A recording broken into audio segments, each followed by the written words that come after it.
it is for me, it was a phenomenal lesson because the Lord knows that I learned best in doing things, in practice and actually doing. And how often do you actually practice fighting a forest fire or a fire coming to your house or anything burning around your property? How many of you have practiced that? Good. Okay, good, good. Yep, and I agree. And for me, that's where my practice comes from too. It's an accident. Oops, I did it again. So when I was your guys' age, which before I get going here, actually, what I'm going to tell you about is a quick story from when I was probably your guys' age. Okay, so when I was about your guys' age, I went on a little white walk after Sabbath. I was with 3 other kids, my sister, and 2 other girls who were friends of my sister, and we went off down the road, and somebody found a cigarette lighter, and we went off in the woods later on that afternoon with that cigarette lighter, and we started a little fire under a tree just on the edge of the forest and the city. And the city was kind of ended there, and it was going into the forest up above. And I remember they were like, "Oh, we're practicing cooking, and they're going to make some good meals for us." And then they practiced cooking, and then the fire was nice, and I was playing up the tree and telling the weather forecast and saying it was smoky. The forecast is smoky in the future, and then eventually we had to go in, so we stamped it out with moss, the fire, and we went into the house. And we had supper. I was sitting there eating, and I was like, I got this feeling like, what if the fire started up again? I ran to the bathroom. I looked out. There was no fire. Okay. So I came back and I kept eating. Not even 5 minutes later, there's these red lights out the window. So what's that? Maybe it's there's a look. That's like a policeman or a fire truck. And I ran back to that window and I looked right out where I just looked maybe 10 minutes before. And there was flames this tall all around this big tree. It was under a pine tree, and it burned out from the center of that tree. The fire trucks ran to that tree, drove to the tree, and it was quite a ways. It was about a quarter of a mile back into the woods, and they sprayed the whole thing. But the fire was so hot, it melted all the paint off on one side of the truck. And me and my sister, I remember, and our friends during this firefighting, guess where we went? Hiding. Downstairs, under this, found an unused bed under the bed in the farthest corner of the basement. And we shook and cried and just hid for hours. And then we finally came out, and then I remember we were trying to find all the money we had to see how much this was going to cost and stuff like that. And I was shocked at how much money my friends had. But anyway, that's not the point of the story. Okay, so that was when I was a kid. And I realized that fire is pretty bad. So it happened again then when I was a little older, probably your guys' age back there. I was doing something else I shouldn't have been done. And again, an accidental fire started. It was an accident. But anyway, it started. Now we're going to go up to just a few months ago here. 2 months ago, our neighbor died, and this is right after church. They were going to have a little memorial service for her. So we left church. We go to her memorial service. She's our neighbor. Okay, she's only 5 houses away from us. We're at her funeral, just this memorial service, about 5 miles away, and everything goes through. Everybody's going to come over to our house right after this, and my father, we're all getting up to leave, and we just told him come over for lunch. And my father-in-law gets a call, and he's on like the fast dial list of our county fire lady because he calls her regularly, I believe. How often do you call her? Whenever I see smoke. Whenever you see smoke. More than once a year? Oh, yeah. Yeah. See, so and she knows him because, and I know her too, but she wouldn't know if I called her. But she knows him. And boy, I was like grateful because she called and she says, "Hey, there's a fire that just showed up about less than a mile from your place. Can you see it?" I think is right what she said. He's like, "No, we're at a funeral," and so he tells us, and we're all kind of like, "Oh, that's not good. It's probably just a small thing, whatever." So I was like, "You get in the car," and I start driving home. I'm like, the wind is blowing pretty strong towards our house, and I start speeding up faster and faster, and my wife's starting to speed up behind us. She's in a different vehicle, faster and faster. And then one other guy, Don Skinner, which I've never been to our place before. And so as I'm getting closer, and all of a sudden we're about a mile away, and there's lots of smoke, and we're like, ay, ay, ay. So it started to go faster, and I whizzed up the hill. When I got to our place, there was no fire trucks. They were on the other road, another road east of us, where the fire started. And I pulled in, and the flames were taller than this building by then, easy, 10 feet above this building, and they're blowing straight towards me on the road, and probably from the wall there to here. And you could feel the heat. I was like, man, is that hot? I remember driving by this, I never expected to see that here in Washington on this side of the mountains in April. And all it took was 2 days of dry wind, and it was the last day of a real dry wind from the eastern side of the state. It was like 76 degrees. It was 76, which was pretty warm for April, and it was dry, and we had no rain for a few weeks. It was 2.5 weeks or so. And I whizzed past there, and my wife came in behind me, and then Don Skinner came in behind us. And Don Skinner is probably 70 years old, going in for back surgery. He's a real nice guy, strong guy, but he can't work anymore. His back is out. So it's me and my wife, the kids, my 3 daughters, and Dawn are in there. And then right after that, I believe the fire truck came in, and then nobody's coming in after that. And they started trying to stop the fire. And when I came up the hill, I was like, that fire is heading straight to our neighbors, right below Dawn's place. And I was like, I got to do something. It's going to take out their house. I mean, it was going so fast. I mean, in 5 minutes, it was a quarter mile. And it could have gone way faster if that was at a slight bit of a hill and didn't have some trees buffeting it. Was it windy? Yes, it was very windy before that. And it actually was a lady who started it. She was doing some burning there. I think it was an older lady. And she'd done this probably in the past. And she's kind of protected but from the wind. So she didn't realize it was very windy that afternoon.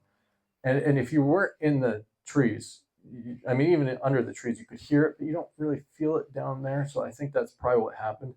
And something came in, a gust came in, took it off, and went ripping into the county's property, which is right next to her place. And it spread. At the end of the day, it was about 50 acres. There's something. Okay, so what at the end of this, I'm gonna show you what I did. And this is not. You're gonna realize this. I'm showing you this because this is what's gonna happen to you when you're not ready. I'm not showing you this to brag at how great I was. Now, I was a little aware of a wildfire, which we don't have it on here. I should have brought it. But what I had seen years ago, and we're in the forest. I mean, there's forest all around us. It's 100 feet away, but still, you get the wind blowing hard enough and fast enough, it's not stopping. I mean, in Kelowna, where my family's from, just last year, the fire started on the west side of the lake, and the wind blew it to the east. It jumped the lake. The lake where it jumped is 1.5 miles across. Wow. And it started 50-something fires on the other side of the lake. There's no spatial distance that will protect you from a fire. But I am convinced that if you're there, or something's there, or sprinklers there, yeah, you'll save your place. Be aware that I am not going to cover what I should have done in the best way, but one thing that I became very, very convinced of was that it is possible to protect yourself from a wildfire. And I saw a video about 3 years ago. It was in Ontario, and it was a cabin in the woods, and the fire came through, and all I saw was the fire destroyed everything for, it was like 100 square miles or something like that. And this cabin was a little bit away from the creek. Not the creek, a lake. And it whipped through, and it was a strong, strong fire. And you're looking at this, and you're like, nothing survived. Except this one cabin. And what they did was they took a water pump. They put up 6 sprinklers around their house, and they left. And they had to, because it was so hot. But how they set these sprinklers up, they were high. They came back after the fire, and when you're at the house and you look around, you can't tell any fire happened. You take 100 feet outside of that, and there's nothing left. And I was like, wow, you can do this. And there's other guys who'd shown me stuff that other videos we'd seen out of California, where there's properties where they had a pond, not a pond, a lake, pool, and they're like, you have a fighting chance if you have a pool. I was like, okay, I need a pool. I need another excuse for a pool. Yep, yeah, and we're on rainwater, so we can't tap in. We have no city water, we have no well water, so we have to prepare all our water in advance. And I was like, well, all our water is rainwater, and I don't want to use that because we got to drink that, and then it's still stuck to my pump. How fast my pump can go in? So we're on a hill, and like, let's put in a lake at the top of the hill, a pond, really a pond, and we'll store a bunch of water there. And I used that pond 10 times this year, and I'll tell you everything I did, everything I could do, it was about 10% enough, and we were saved 90% because of what God did. And I do not like watching this video. This reminds me of when people say, "Oh, we're going to talk back of the cross and what Jesus did on the cross." In my mind, it's like, why? Why do you want to see it? But I like talking about the fire. I enjoy it because it's a real good wake up call. Talking about it's fine. Seeing it, I'm not going to be too interested. You guys can watch it. I'll be right watching it too, I guess. But the cross is an interesting analogy too, where it's like, I don't think when we talk about that, looking at what was done at the cross, looking at what was done there, I don't want to see him hanging on the cross. But why did he have to do that? That I think we'll talk about forever. And I just last weekend I had 4 kids in the middle of the night at camp meeting. Why did it have to go through this? And it's still, and you can't answer that in 1 minute. So what I'm going to show you now, is not a braggery. It is what is going to happen. Okay, so I'm going to kind of show you what I tried to do when fire's coming. And I want you to, normally when you do presentations like this, you expect me to be prepared, right? And you want that. And I agree, you do want that. But what I'm trying to do here is to show kind of what happens when you're not prepared, but you are prepared. But how many of you really have prepared for a fire? Nobody. And when do you get prepared? When the fire is coming, So I had prepared a little bit before, and I had this great pond, and it turned out that we put this pond because we couldn't pump fast enough. It turns out we could get water out of the pond or this pool up above twice as fast as our pump. That is actually 4 times as fast as our pump, which is still pretty good. But I wasn't expecting anything. Now I want 10 times faster than the pump. And we're going to work on that here. So we've had time to refine our things already. The fire's been 2 months ago already, right? So you're going to see, I'm not there yet, but that's when Andrew asked about this, I was like, this is an excellent opportunity to see and to get a little more prepared. And practice makes perfect. We're so far from perfect. So when we got up to the house, as I'm driving up there, and I'm very grateful that the Lord arranged some of these things.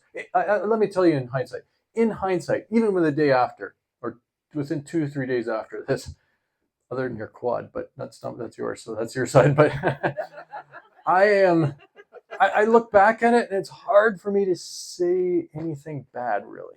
We didn't lose our life. We lost nothing of any value. You lost the college fund. Just a fraction of it. But it opened up an area that I wanted to clean out. The Lord cleaned out an area in 2 hours that would have taken me a year to do. And there's a lot of stuff there. Anyway, in hindsight, I can't tell God, hey, why'd you do that? I'm like, Lord, yeah, it was traumatic or whatever, but it wasn't all so bad, actually. It's not the end of the world. And he actually cleaned up things nicely for us. Did it run out of propane? Okay. It's not going to go boom. Okay. I'm a little gun shy, after seeing some flames But Andrew, we're ready to fight the fire if we need. Actually, it may not be. Okay, so as we're driving up there, and I am very grateful for this. I had 5-10 minutes because when you're like, fire's coming, what do I do? And I'm like, should I do this? Should I get this tank? Should I get that pump? I was like, no, that's electric. How am I going to run that pump? Where am I going to connect it? And even if you have a pump, you have a tank, you have water, you got to connect these things. And then, oh no, is it the right connection? That's what I want you to see. Is like, it's the details that destroy your great ideas. Or I mean, you got to get through the details before this great idea becomes reality. So here I'm gonna try and do this as quick as I can, because I was running around like a chicken. And it was scary and whatever. And this, what do I do? And this, and once I was fighting the fire, poof, everything was fine. To me, it was fine. The fighting of the fire, I'll before I get into it, I'll tell you a little bit more. Going in against a fire that's blowing at you, no. But chasing a fire that's blowing away from you, man, you jump. I learned is like when it's burnt there, it's burnt. It's not going to burn again. You jump into there, you take the hose with you, and we were chasing the fire and I saved a good maybe an acre. I'll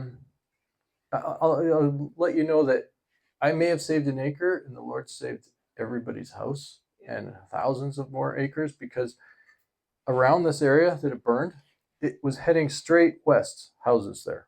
There was our neighbors down there. And I was like, and then there's like another house right after, and big amounts of trees that could keep the fuel going. Including the lady that we were going to the memorial service. Yeah. Here's another five houses down, and anyway, hers is down there too. So there's houses there, and it stopped, and the wind started heading north before it got to that neighbor's house.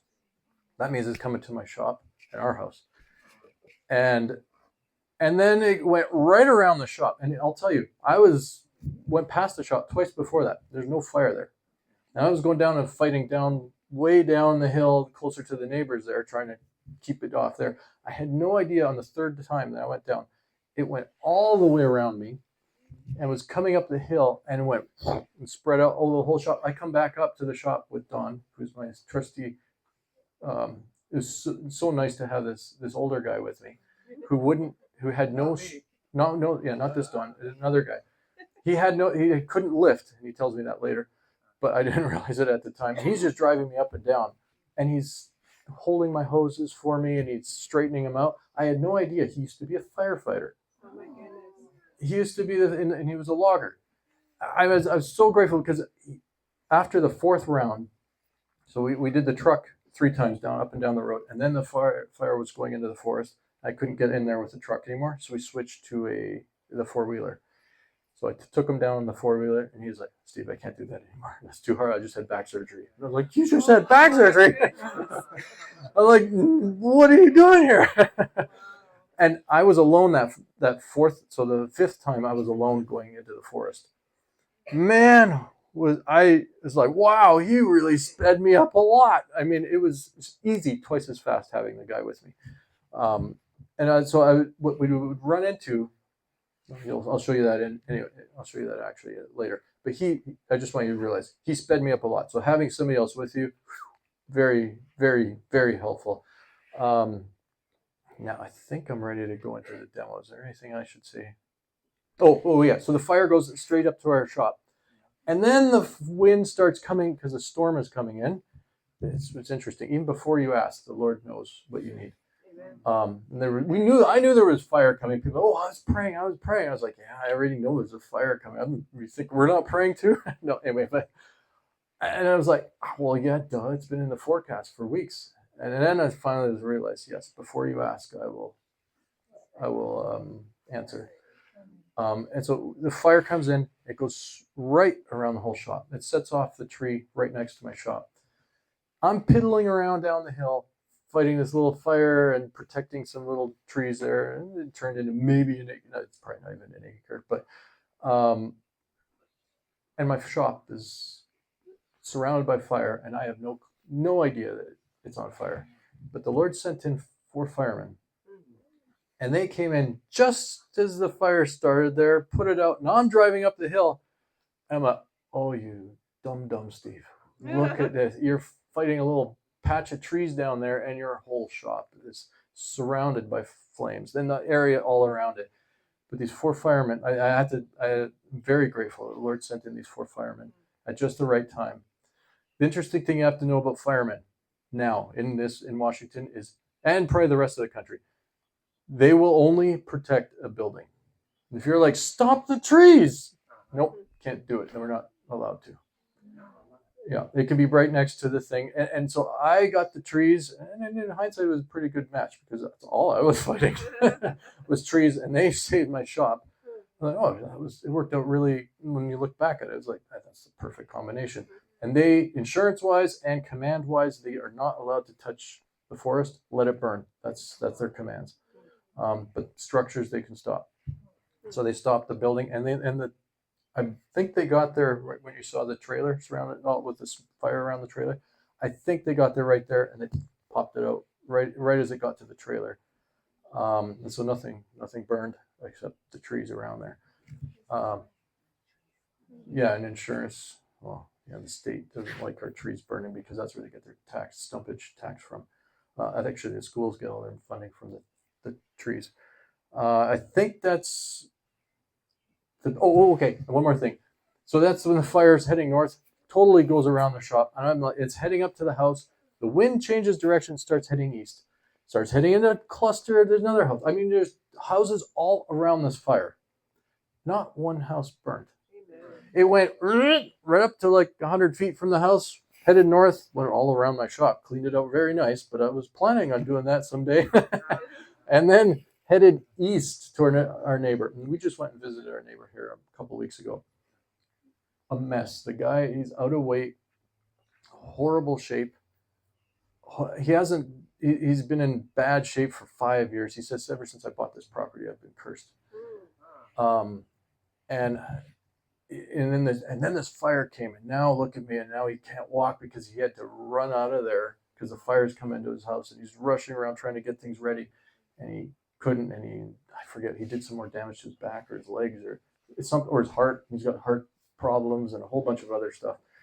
And they said, oh, the fire, I'd love to tell her something because she just ruined my life. I said, no, man, your life has been going downhill for years here. This is just showing you that. And for me, I mean, I was going in and out of the fire 10 times. I went actually in and out of the fire.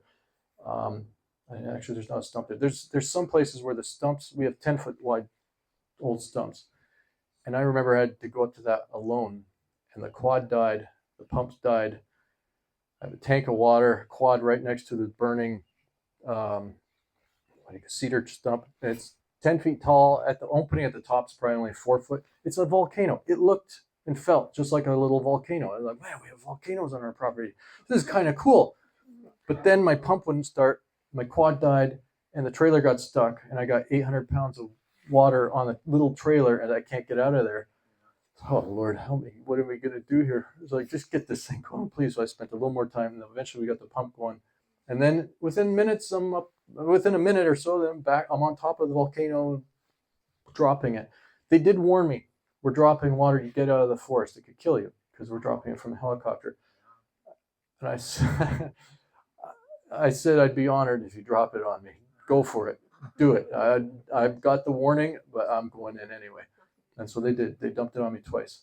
And it's if it's high up, it's like rain. But when they dump it low, it'll knock you right off your feet. Sorry there.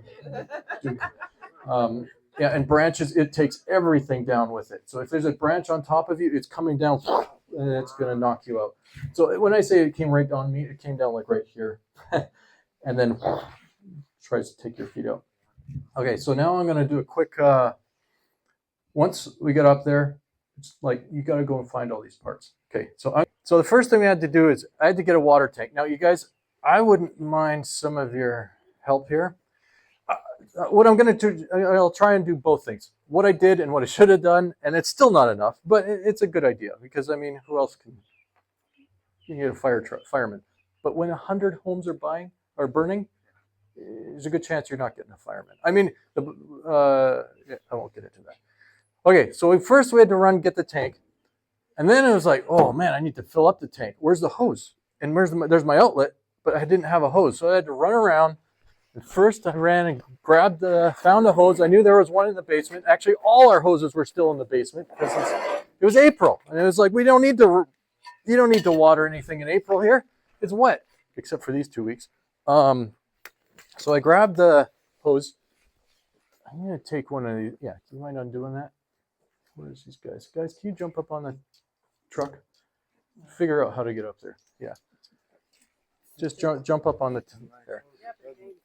Yeah, well, it doesn't, but it does eventually. Yeah, it supposedly doesn't. So, and it's just like this. I mean, it's like this. What's the problem? It's kinked and it's tangled and stuff like that. So, get the hose out, connect it up to the watering system or water outlet, put it into the tank, and I'm like, oh yeah, here we go. And it's coming out at 12 gallons a minute. So it took how long to fill that tank? It's 100 gallons. It took 8-9 minutes to fill up the tank. Okay, so I was like, well, that's not as fast as I was expecting, but it's still better. Our other pump is only like 3 averages. It can do 5 gallons a minute, but it'll eventually shut off.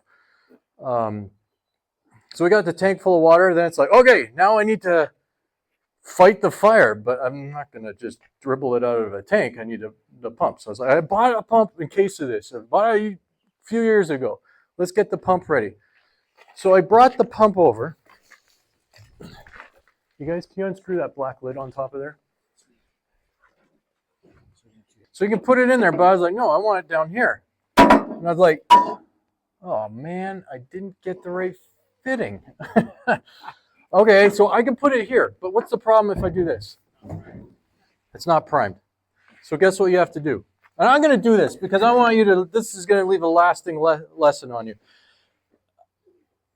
How do you prime this? Put water in it. You can put water in it, but how is it going to put water in it? Yeah. Okay, when you're in a rush, you're like, what do I do? So I'm going to show you what I did. This is kind of fun, actually. This is coming out of a pond.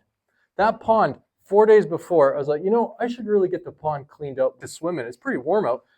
I should just turn the pump on, let it circulate, get it filtered out. And it was greenish. So for 4 days, it was cleaning up. It looked kind of good. Now I have to prime this thing. So I was like, okay, let's get this pump going. I was like, wait a minute, where's my gas? So I had to find gas.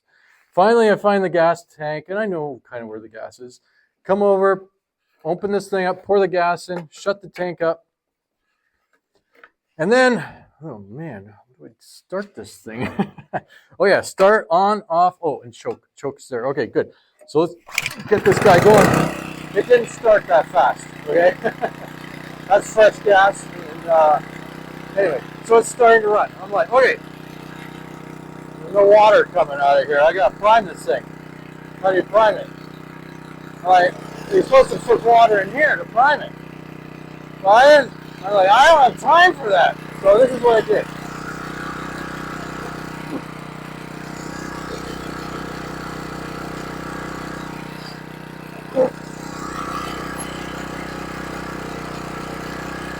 Boy, did I remember at this time thinking, Lord, I'm so grateful I had that pond on the filter.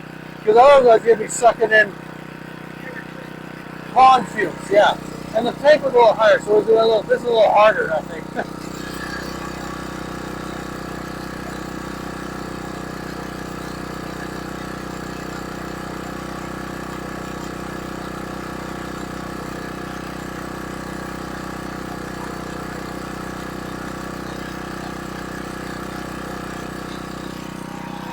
A little easier.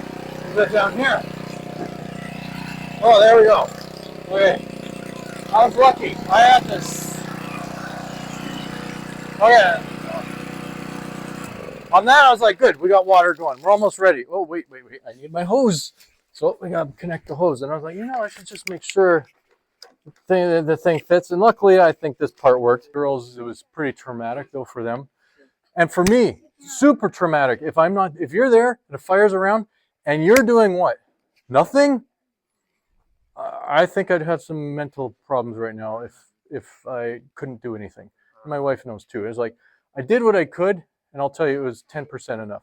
It was at most 10%. It's probably less than that. It's probably 2 or something like that, but still doesn't sound that bad. But anyway, but It was an extreme situation. yeah. So you get your pump, you get it going, and then I put on we're gonna see how well this thing. I was like, let's see how good this thing actually sprays. Oops. Mamma mia, here we go. And it did this to me many times. Okay, let's see how it sprays. Well, that's not too impressive there. So then, like, I need to put on my water faucet. So I put on a water faucet, and it wasn't this one. This one is since the fire. I was like, so that's why I want to try it out now. I was like, let's see if this one's. I tried out a few of them. This one I feel is the best. But you'll notice the flow of the water coming out of this is not as good as I wanted. And I do think it's because it's pulling up, and I was like, we're going to do a little swap here in a minute. I don't think it's going to change too much, though, but we'll try. So I got this new fancy thing at Harbor Freight for $9. They had a good one. I tested out like 5 of them. The expensive one, I just kind of feels pathetic to me. You talk to a fireman. Yes, yeah, except I don't have their pump. And I had a fireman with me, and he's already told me everything I need to fix. Okay, so I'm going to show you my fancy. I haven't tried this one on this pump yet, but I'm curious.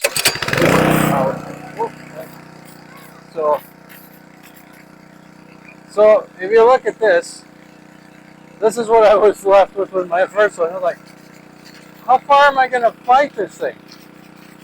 And that's where I was at, running up and down. And I finally figured out, I was like, you know what? That's about as good as I could do. And I didn't have this one, though. So this actually is way better than what I had. What I had was I was able to shoot about like that. Yeah, actually I'm already impressed with this one. I had to use my finger. The one I was firing, it was kind of doing this in this range. So finally I got rid of it. I was just using my finger. But now, you want distance. You want to shoot. Whoops. I went the wrong way, I think, again. You want to shoot as far as you possibly can shoot. And that's not looking very impressive, is it? So, that was my mud. Test things out. Did we run out of water already? Do I have to suck on it again? Is it out? No, it's not out. There's a lot of water in there, actually. No wonder it's not going very good. Oh, here we go again, And I think 5, 6, every time those 10 times I had to. Oh. I lost my phone on this trip. Anyway, and that's a good shot. I mean, that's really what. The fire's coming at you. I'll tell you right away. You don't mind because guess why? They're like, oh, it's gonna burn you. No, it's not. You go like this and you spray yourself. And I did that probably 10, 20 times, and I was soaked head to toe, and I wasn't worried about the fire, at least burning me. And then occasionally you'd have to hit these kids over here and wash your truck. No, you spray your equipment down, but like burning yourself, you can protect yourself, and you're not too worried. Well, anyway, that's with the. Oh, sorry, Andrew. I just. Yes, but keep in mind, you had to get everything right to do that. Some of you can't run around, and that's the next thing I highly recommend is sprinklers. Have you ever seen an orchard go on fire? Nope. Because why? Because there's sprinklers. Watching the forest fire not Oregon, all around actually, but especially the one I saw in Ontario. It became very convincing. It's like, yeah, if you're prepared and you're ready, you have a few sprinklers up, you got a wall. It's not going to cross the wall. And then just you being there, I'll tell you, we had one spot where they thought, oh, it was out. And I'm going up and down with Dawn. Actually, this is the first trip down with the 4-wheeler through the forest. The fire had already jumped 300 feet. Nobody knew it was there. And the helicopters are dumping water. And I'm like, what in the world is a fire burning way up here? So we put out that fire. And then we keep going, like expecting the fire, it's going to be right there. And I drove hundreds of feet down the hill before the main fire. You finally see where the rest of the fire was. So being able to get on top of a fire quickly and getting to different places in your property, absolutely a necessity if you want to stop it. Otherwise, I mean, you have to clear out around your place. And I was shocked even. My shop's got about this much clearance to that big tree around it. No trees on the other side. It's all clear. That's plenty. They feel, hey, we can defend this. This is defendable. 100 feet is absolutely better. I mean, you want more space. But you get into the situation, being there now, it's like even if the fire is blowing at you and there's no fuel right there, you're not afraid. I have to say, once I started fighting the fire. It gets hot. It gets hot, but guess what? You got water. You run out of water, you're out. You're gone. The show is over.